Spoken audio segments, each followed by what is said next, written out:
Wat ben je nou aan het schilderen, Bonnema? De meest. De meest van het jotter. Ik hier de tredje, raak het al. En die hitte de Brazem en mijn broer hier de 8. Johin, Allebei die hier met het jotter.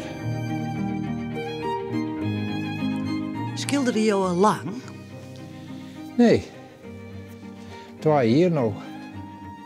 2 jaar maar. Ja. En hoe Op mijn 28ste ben ik daar maar begonnen. kwam je er nog zo bij op je 28ste?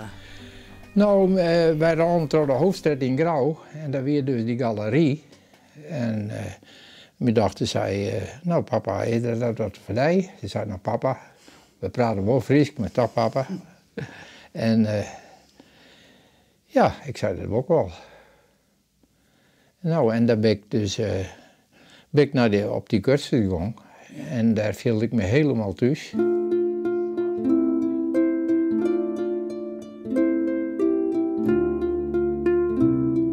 Ik denk dat mijn dochter heel bezorgd door mij is. Ja, want Johin je vrouw verlenen, hè? Ja. Ja. En mijn vrouw, die had heel wat chemokuren hebben ondergaan moeten. En we werden altijd vechters. Zij klagen nooit. Zij weer heel dapper. Het schilderen jou daar ik wel weer bij opholpen? Helemaal. Als je ergens mee bezig bent, dan heb je geen tijd om te praktiseren.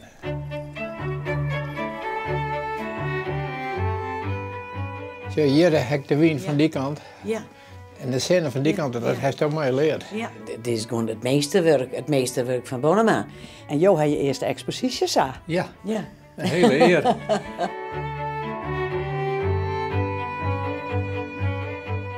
En toen heb ik de monumenten van Woensdeel schilderen.